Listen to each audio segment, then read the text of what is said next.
In my past life, Killian cut off all his mistresses and spoiled me rotten, doing everything to win my hand in marriage. But the day before our wedding, I overheard him boasting to his friends. Killian, that orphan girl you supported is still clinging to you. She's younger and prettier than your fiancée. Are you really not tempted? Killian curled his lip in disdain. What is she even? She isn't even fit to lick my wife's toes. Tell her to get lost. His words sent a rush of euphoria through me. He had told me himself that financing Vivian Moore was merely a strategic move to bolster my charity foundation. At that moment, I truly believed I had found my happily ever after. But on the wedding day, the orphan girl drove her car straight into me. She sobbed and pulled out a terminal diagnosis. Killian, I don't have much time left. I beg you, don't abandon me, please. I got injured in a collision and pleaded with Killian to take me to the hospital first, but he scooped her up in his arms without a second glance. Sierra, I need to take Vivian abroad for medical treatment. If I were her husband, it would be way easier for me to get stuff done. We have to get a divorce first. I'm sorry. I stared at him, my eyes widening in sheer shock. He kept going, his voice steady. I promise I'll come back and marry you in 5 years. Just wait for me. 5 years turned into 10, and I waited for him in vain. Nothing more than a fool. It wasn't until I was on my deathbed that I received his letter. I'm sorry, Sierra. I'll marry you in the next life. I tore the letter to shreds and died of sheer rage. Yet, when I opened my eyes again, I was back on my wedding day. I calmly gazed after Killian as they faded into the throng. Then, without hesitation, I turned around and boarded a plane to Switzerland. It wasn't until 5 years later that I crossed paths with Killian again. The moment his eyes landed on the little girl in my arms, they instantly turned bloodshot. You're pregnant? Wait.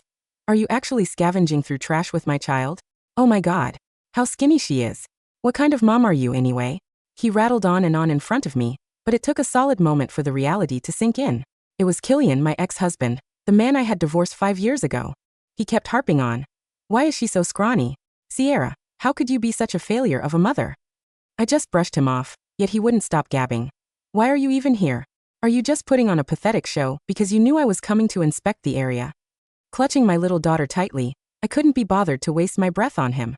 The gorgeously dressed woman in designer labels, clinging possessively to his arm, was none other than Vivian, the orphan girl he used to support. My thoughts drifted back to 5 weeks ago. Flashback. I was busy preparing for the wedding at that time, but he, the man who's supposed to be cold and ruthless, suddenly decided to finance a high school girl from an orphanage and let her move into our home. Her name was Vivian Moore. She was sallow, emaciated, and dressed in rags. Overcome with maternal instinct, I not only prepared nutritious meals for her, but also stayed up late to tutor her. Thanks to my care, Vivian blossomed, becoming lively and radiant. She excelled in her studies and successfully got into Harvard. However, I never expected that the first thing Vivian would do after turning 18 was to get into Killian's bed. End of flashback. Seeing that I remained silent, Killian fixed his gaze on my daughter, frowning in displeasure. Why is it a girl? Don't you know the Moretti's family rule? It clearly stipulates that the heir must be male. How am I supposed to explain this to the family if you only give me a daughter? It finally dawned on me that Killian thought the daughter in my arms was his. I let out a cold, humorless laugh. I never thought he could be so delusional. I had waited for Killian my entire previous life in vain. How could he possibly expect me to make the same mistake again? Suppressing the anger rising in my chest, I took a deep breath and stepped back, shielding my daughter. You've misunderstood. The child isn't yours. Before I finished my words, Vivian abruptly cut me off. She shook Killian's arm and whined in a sickeningly sweet voice. Killian, I can bear sons for you. I'm fully recovered now. I can give you a whole football team if you want. Killian pinched her nose affectionately. You've just recovered. How could I bear to put you through that? You just need to stay by my side and be my princess. Then he turned to me and spat out his accusation. Vivian has been stuck abroad suffering through treatment for the past 5 years. But all you've ever cared about is fighting your stupid power games with her. Not a single word of concern ever crossed your mind. You're a cold-blooded fucking monster. You never deserved a single ounce of her kindness. Only sweet, innocent Vivian could still be so dumbly besotted with you that she'd beg me to come all this way just to check if you're still okay. His words left me speechless. I just sighed and rolled my eyes. In my previous life, my inbox was constantly flooded with travel photos and private videos from Vivian every now and then. It had been the same for the past 5 years. I had flipped through those photos. Vivian looked rosy-cheeked and robust. She didn't look like a sick patient in the slightest. I couldn't be bothered to waste another second on them, so I just waved the trash-picking tongs in front of them. Vivian stomped her feet and screamed in terror. Killian looked me up and down, covering his nose in disgust as he stepped back. Look at yourself. You look no different from a beggar. I know you're desperate to remarry me. But I never said I wouldn't take you back. There's no need to threaten me with my kid. My daughter was frightened and buried herself in my arms, wailing loudly. Killian's expression suddenly softened. He reached out, trying to hold her. Don't cry. I'm Daddy. Come home with me. Don't stay with this crazy woman. Upon hearing his words, my daughter's wails only grew louder. Go away. You are not my daddy. You're the bad guy who bullies my mommy. I hate you. Killian was publicly humiliated, and his face immediately darkened. He looked at me coldly. How did you raise my kid? You've brought her up over 5 years, but she's picked up nothing but bad habits. Give her to me right now. I'll take her back and discipline her properly. There isn't a mother who can put up with her child getting cursed out. I clenched my fist and glared at him. Don't get the wrong idea. She is not your kid. She has nothing to do with you. Killian paused for a moment, but he quickly burst out mocking laughter. Sierra, you're just a stubborn old mule. Stop faking it. I won't mistreat my own child anyway. He pulled out a wad of cash from his pocket and slapped it hard against my face. Look at how shabby you and your daughter are. Take it and buy some decent clothes. Don't embarrass me. With that, he put his arm around Vivian and strode away arrogantly. I lowered my head, looking at my dust-covered orange vest, and silently cursed him for being a snob. What Killian didn't know was that the short-sleeved shirt I was wearing underneath was a custom style by the top brand Courtier, worth $150,000. The seemingly ordinary cartoon jacket on my daughter was also incredibly expensive. In fact, there were many things that Killian had no clue about. I had remarried and had my daughter 4 years ago. There was absolutely no chance of me remarrying him. Besides, picking up trash right now was simply for the sake of an environmental protection campaign. Just then, my phone's exclusive ringtone chimed. On the phone, a husky male voice came through. Honey, you must work hard on the inspection tour. I have a private lounge there. You can take our daughter and go rest. Don't tire yourself out. MHM. I nodded. My work doesn't end until this afternoon. I miss you so much and can't wait to see you. Hearing my husband's spoiled, affectionate tone, a wave of sweetness surged in my heart. Hanging up the phone, I led my daughter to the lounge. But before I could even open the door, I heard ambiguous panting coming from inside at the entrance. I carefully pushed the door open, only to find Killian and Vivian locked in a tight, passionate embrace on the sofa. I hurriedly covered my daughter's eyes and ears. Killian, embarrassed and enraged, grabbed a teacup at hand and hurled it at me. Who let you in? Is this a place a beggar like you can just waltz into? This isn't any place for the beggar like you to be. The glass shattered against my forehead, raising an instant lump. The pain made stars dance in my vision. Several project managers rushed over, apologizing to Killian in a servile tone. We are so sorry, Mr. Killian. It was our negligence. We'll get her out of here right away. They immediately grabbed my hands, trying to drag me out. I angrily shook off their hands and ranted. This lounge was prepared for me. Who gave you the nerve to kick me out? The lounge fell into a heavy silence. A moment later, they erupted into mocking laughter. Seeing that no one believed me, I was about to take out my phone to verify my identity. But Killian strode over, snatched my phone, and smashed it onto the floor. You must be daydreaming. This lounge belongs exclusively to the Godfather, Nicholas Voss. I can only bring myself to stay here for a short time on official business. Who do you think you are? You think you have the right to come and go as you want around here? Several pot-bellied men looked me up and down. They asked, Mr. Killian, who is she? Killian replied with a casual air. Just a poor wretch who was tried in vain to change my mind. Vivian giggled at his words, tracing circles on his chest with her slender fingers. Killian, how could you put him on the spot like that? You're so mean. Enraged on by Killian's merciless insults and degradation, those managers treated me with loathing. Their vicious slander against me came in waves. I've dealt with trash like you 100 times before. You are willing to do anything for money. Mr. Killian, if you don't mind, why not let me have a fun? It's been a while since I've had any action. I clamped my hands tightly over my daughter's ears to shield her from the filth. You go too far. There's a child here.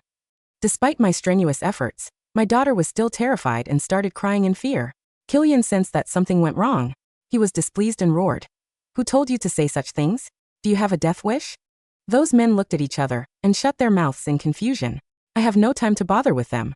It took me so much effort to comfort my daughter in my arms.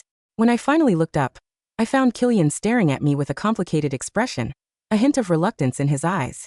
Killian was just about to say something, but Vivian interrupted him. She put on a mask of exaggerated gentleness and magnanimity. Sierra, you must be hard raising a child alone all these years. You know I am still recovering and I happen to need a nanny. Why don't you come to take care of me? I can pay you $4,000 a month. You can earn much more than picking through trash. Hearing this, Killian immediately pulled her closer. Vivian, you are so gentle and sensible. Vivian leaned shyly against his chest. She over-the-top acting gave my goosebumps. I brushed it off with disdain. No thanks, I really like my job. Then, I ignored Killian's darkening expression and directly turned to leave with my daughter. They're both crazy. I couldn't take them on, but I could certainly dodge them. Behind me came the sound of things being smashed, accompanied by Killian's furious roar. Sierra, why are you letting yourself go like this? Get back here. I dismissed him and just slammed the door shut with all my might. Walking out of the lounge, I couldn't keep in contact with Nicholas immediately because Killian had smashed my phone. I had no choice but to find a shady spot to rest until Nicholas came to pick us up. My daughter leaned against me. Mommy, who are those people just now? Why are they swearing? When did Daddy come to pick us up? I softly kissed her forehead and explained, they are all bad guys. Don't pay attention to them. Daddy will be here soon. We'll wait a bit longer. My daughter nodded vigorously. Looking at her adorable face, I reached out and stroked her head. I'll go buy a bottle of water. Stay put here and wait for me, will you? Okay. I'll be back soon. A few minutes later, I heard my daughter's heart-wrenching scream. Mommy, Mommy, let go of me. I rushed back and found Vivian choking my daughter's neck and violently slamming her against the ground. The scene before my eyes made me so angry I felt like I was about to burst. I immediately rushed forward and slapped Vivian hard across the face. At that moment, I was blinded by rage and completely lost my reason. I struggled to tear my daughter out of her grasp just as Killian came charging over. Vivian cried, clutching her swollen face as she threw herself into his arms and wailed. Killian, I just saw her daughter alone and wanted to keep her company out of kindness. But she suddenly bit me. I just talked to her, but I didn't expect Sierra to slap me right away. Looking at the red handprint on Vivian's face and the bloody bite mark on her hand, Killian was burned with anger. His eyes were filled with a chilling frost. Sierra, just look at the kid you've raised. He ordered his underlings to hold me down. Vivian beat her back. Vivian didn't hesitate to slap me hard. Mommy, Mommy, my daughter cried out from behind. Killian picked up my daughter. Be good. I wouldn't have punished your mother if she hadn't been so rough. Don't worry, you are my daughter, and I will treat you well. My daughter's cries cut through my nerves like a sharp knife. I stumbled and crawled toward her, but his underlings grabbed my hair and pinned me to the ground. Killian looked down at me sideways, his eyes full of disgust. A wretch like you doesn't deserve to be a mother. I'll take her with me. You will never see her again. Killian, I screamed, grabbing his ankle. My nails dug deep into his flesh as I roared out the truth. Please. She is only 3 years old. She is absolutely not your child. She is Nicholas's daughter. And I'm Nicholas's wife. As my words fell, everyone around us was instantly struck with astonishment. The silence that settled over the concrete plaza of the environmental park was sudden and heavy, punctuated only by the distant, rhythmic hum of the city transit line. Killian stood frozen for a fraction of a second, his hand still holding my daughter's small wrist. Then his shoulders began to shake. A low mocking chuckle escaped his lips, rising quickly into a loud, arrogant roar of laughter that drew the attention of the remaining project managers. Nicholas Voss's wife? Killian wiped a tear of sheer amusement from the corner of his eye, his face twisting into a sneer of utter contempt. Sierra, I knew. You were desperate, but this is pathetic. You've been picking through garbage for so long that your brain has turned to rot. Do you even know who Nicholas Voss is? He's the head of the Voss syndicate. He doesn't even look at women like you, let alone marry them. Vivian, still clutching her reddened cheek, let out a sharp giggling snort. Killian, she's lost her mind. She probably found an old newspaper in the trash with Mr. Voss's picture on it and spent the night fantasizing about him. Let's just take the kid and go. The police won't even look into a beggar's complaint. You're right, Killian said, his eyes turning cold as he tightened his grip on my daughter. Let's go. She can stay here and play her little games with the trash. Mommy, Mommy, my daughter shrieked, her tiny fingers clawing uselessly at Killian's pristine leather sleeve. Let her go. I screamed, trying to pull myself up from the gravel, but the two heavy-set managers held me down, their fingers digging painfully into my shoulders. Killian, I swear to you, if you don't release her right now you won't survive the afternoon. Is that a threat, Sierra? Killian didn't even look back. He turned toward his silver sedan parked near the curb. But before he could take a second step, the sound of multiple heavy engines roared from the entrance of the plaza. A line of 6 black, armor-plated Mercedes-Maybach sedans swept onto the gravel, their tires throwing up small clouds of dust as they executed a perfect, synchronized stop, completely blocking the exit. The doors of the lead and rear vehicles flew open and 12 tall, broad-shouldered men in dark gray suits and black ties filed out, their hands resting flat against their lapels with clinical precision. The rear door of the center Maybach opened. A tall man in a dark gray tailored wool coat stepped out. His hair was dark, styled with sharp precision, and his face carried the cold, unapproachable authority of a man who ruled the city's financial and physical harbor. Nicholas Voss. The project managers holding me instantly froze. Their fingers slipped from my shoulders as if they had been burned, their faces draining of color so rapidly. They looked like plaster statues under the bright midday sun. Mr.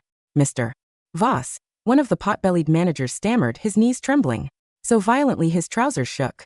Nicholas didn't look at him. His green eyes swept over the plaza, instantly locking onto my disheveled orange vest, the red mark on my forehead where the teacup had struck me, and the small, weeping child in Killian's grasp. The air in the plaza seemed to drop 10 degrees in a single second. Nicholas walked forward. His steps were slow, deliberate, and entirely unhurried, but each click of his leather shoes against the gravel sounded like a countdown. Killian stood frozen, his hand still clutched around my daughter's wrist, but the arrogant sneer on his face had completely vanished, replaced by a waxy, terrified pallor. Mr. Voss, I didn't know you were inspecting the area today. I was just handling a private domestic matter. Release my daughter, Nicholas said. His voice wasn't loud. It was a quiet, level rumble that carried the weight of an absolute sentence. Killian's fingers opened automatically, as if his muscles had been paralyzed by the sheer authority of the command.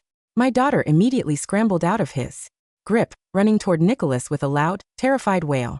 Daddy, the bad man was trying to take me. Nicholas crouched down, catching her in his arms and lifting her effortlessly against his shoulder. His large hand smoothed down her hair, his touch incredibly gentle, completely different from the cold aura he radiated toward the rest of the plaza. I'm here, baby, Nicholas murmured against her cheek. Daddy's here. No one is going to touch you. He walked over to where I lay on the ground. He reached down with his free hand, wrapped his fingers around mine, and pulled me up. He didn't look at the dirt on my orange vest. He took a clean, white linen handkerchief from his pocket and gently dabbed at the blood on my forehead where the glass had cut me. Are you all right, Sierra? He asked, his voice soft, but his green eyes were dark with a quiet, burning fury. I'm fine, Nicholas, I whispered, holding his sleeve. But they, Vivian, choked our daughter. She slammed her against the ground. Nicholas slowly turned his head to look at Killian and Vivian. The silence that followed was absolute. Vivian took a step behind Killian, her fingers clutching his arm so tightly. She ripped the seams of his sleeve. Killian, what is going on? Why is he calling her his wife? Killian couldn't answer. His throat was too dry, his chest heaving as he tried to process the reality of what he had just done. He had slapped, degraded, and attempted to kidnap the daughter of the godfather of the city's undermarket. Mr. Moretti, Nicholas said, his voice flat. 5 years ago, you left my wife on her wedding day to take your ward abroad for medical treatment. I tolerated your existence because Sierra asked me not to waste my time on trash. But today, your ward laid hands on my child. He looked at his assistant, a sharp-faced man named Marcus who stood waiting near the Maybach. Marcus, Nicholas said, call the city's trade board. The Moretti Group's shipping licenses are revoked as of 12 o'clock today. All their cargo, currently at the docks, is to be seized under suspicion of contraband smuggling. No. Killian gasped, taking a step forward, his hands raised in desperate surrender. Mr. Voss, please. The shipping licenses are 90% of our family's business. My father, he'll be ruined. Your father should have taught you how to read a room, Mr. Moretti, Nicholas said coldly. And as for the managers who held my wife. He glanced at the 2 pot-bellied men who were currently kneeling on the gravel, their heads pressed against the dirt. Marcus, ensure their companies are audited by the tax department before Friday. I want their operating permits cancelled by the end of the week. Yes, Mr. Voss, Marcus said, his pen scratching against his digital tablet. Mr. Voss, please. Vivian wailed, her tears finally spilling over her heavy makeup. I didn't know. I swear I didn't know she was married to you. She was picking trash. She looked like a beggar. My wife is the primary director of the Voss Environmental Foundation, Nicholas said, his eyes narrowing. She doesn't need to dress in silk to prove her worth. Ms. Moore. But you won't have to worry about dressing in silk much longer. He turned and walked back toward the Maybach, his arm wrapped securely around my waist, our daughter resting safely on his shoulder. Behind us, the sound of Vivian's hysterical weeping and Killian's desperate, choked pleas were completely swallowed by the roar of the Maybach's engines as the convoy pulled away, leaving the plaza in a cold, silent cloud of dust. Inside the grand dining room of the Voss estate, the atmosphere was warm and quiet, the smell of fresh lavender and beeswax filling the high-ceilinged room. Our daughter, now wearing a clean pink cotton dress, was sitting on the rug near the hearth, happily building a wooden castle with her toys. The terror of the afternoon had already faded from her young mind, replaced by the secure warmth of her home. I sat on the velvet sofa, a cup of hot chamomile tea held between my hands. Nicholas sat beside me, his tailored coat discarded, his sleeves rolled up to his forearms as he held an ice pack against my forehead. "The swelling is going down, Sierra," he said softly, his fingers brushing a stray lock of hair from my temple. "But I still want the family doctor to look at the cut tonight." "It's just a scratch, Nicholas," I smiled, leaning my head against his chest. "I've had worse during my college days." "You shouldn't have to have worse anymore," Nicholas said, his green eyes dark with a quiet, protective intensity. "I spent 4 years keeping you safe from the city's rot, and today, I let him touch you." "It wasn't your fault," I said. "We didn't know he was back in the country." "But what about Vivian's illness? 5 years ago, she had a terminal diagnosis. How is she so robust now?" Nicholas let out a cold, dry laugh. He reached over to the table and picked up a thick, leather-bound folder, sliding it into my lap. "Marcus's team handled the investigation of their overseas accounts 3 hours ago," Nicholas said. "There was no terminal illness, Sierra." I opened the folder. Inside were copies of medical records from a private clinic in Geneva, Switzerland. The first page was a diagnostic report dated 5 years ago, the exact week of my wedding day. The name on the report was Vivian Moore. The diagnosis was not leukemia or terminal cancer. It was a mild case of chronic anemia easily treated with iron supplements and a stable diet. But below the official diagnosis was a forged copy, the one she had shown to Killian on our wedding day. The word anemia had been neatly replaced with myeloid leukemia, stage 4, completed with a forged signature of a Swiss physician who had been paid $50,000 to verify the report. "She lied," I whispered, my fingers clenching the paper until it wrinkled. "She lied to him. And he abandoned his own wedding for a fake report." "She didn't just lie," Nicholas said, his voice flat. "She used the Moretti family's medical trust to fund a 5-year luxury tour of Europe. The receipts are all there, Sierra. Private chalets in St. Moritz, designer shopping in Milan, and yacht rentals in Monaco. She spent over $3 million of Killian's money while pretending to be undergoing chemotherapy in a private clinic."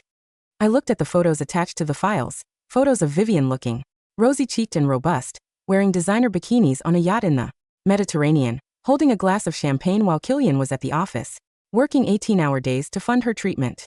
"Killian has no idea," I said, a sudden cold sense of irony settling in my chest.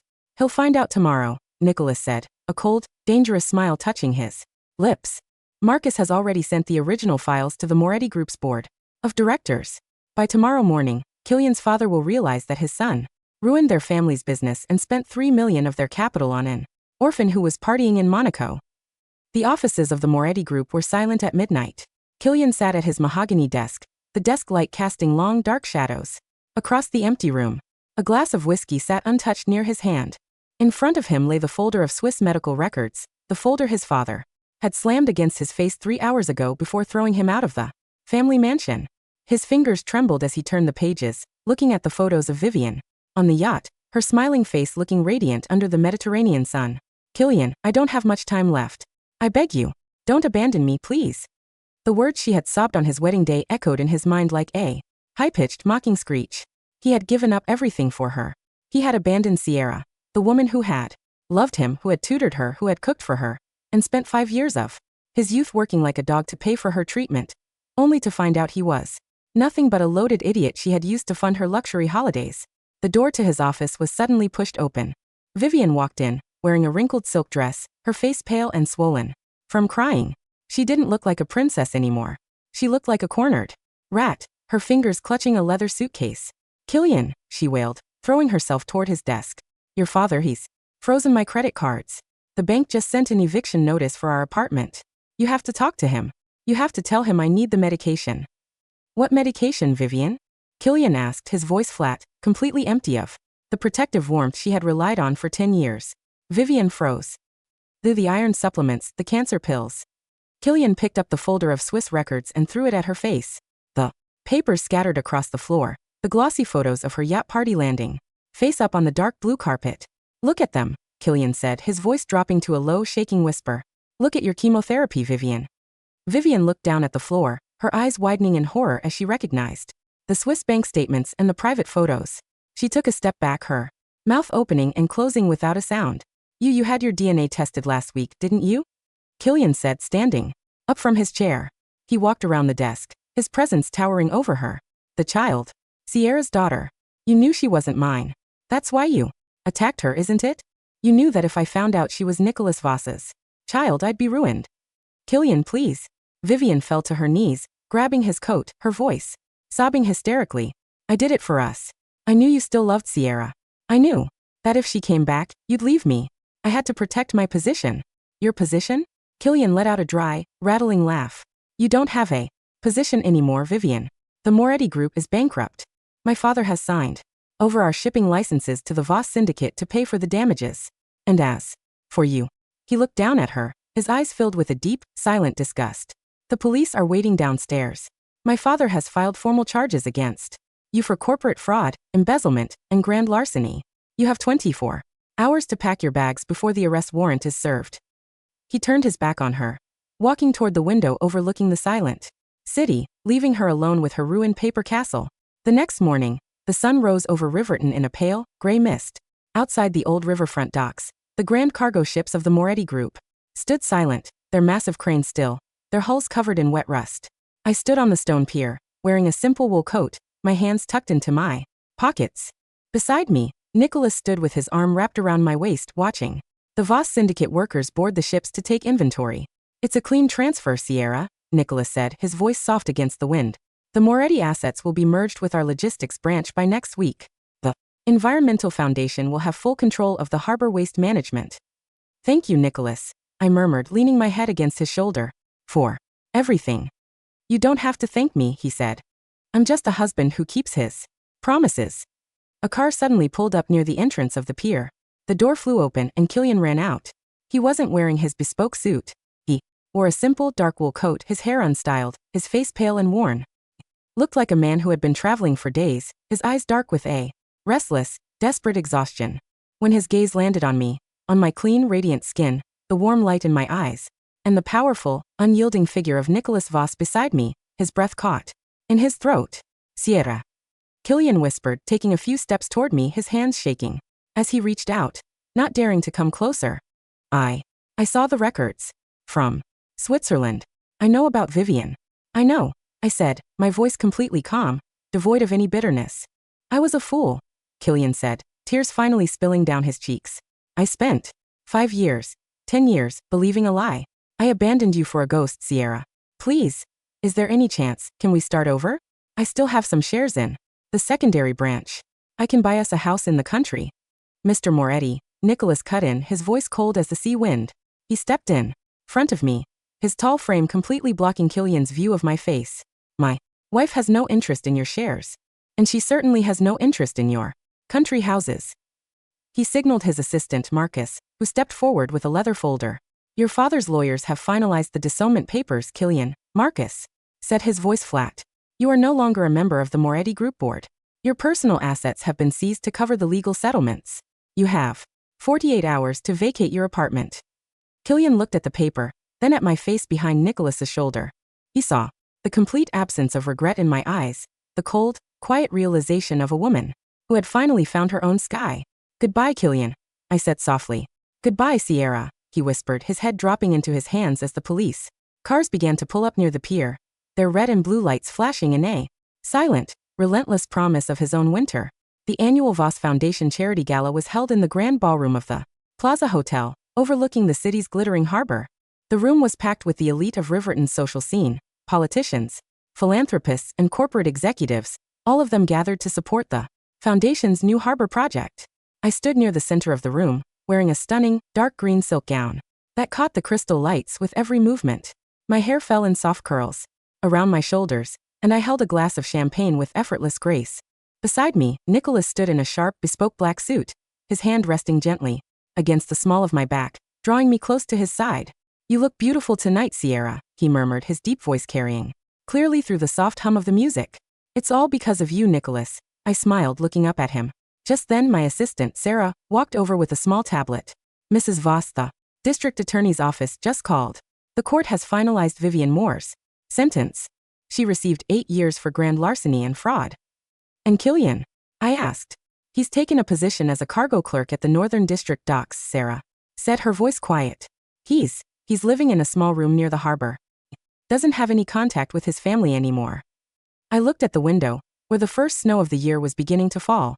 Over the city, the soft white flakes melting against the glass. The ledger was balanced. The shadows of my past life had been completely cleared, leaving behind nothing but the warm, golden light of my true home. Let's go, Nicholas, I smiled, taking his arm. Our daughter is waiting for us. At home. Yes, my queen, he whispered, his green eyes looking down at me with a quiet, boundless warmth. Together, we walked out of the grand ballroom, our footsteps steady and unhurried, stepping into a future that was entirely our own.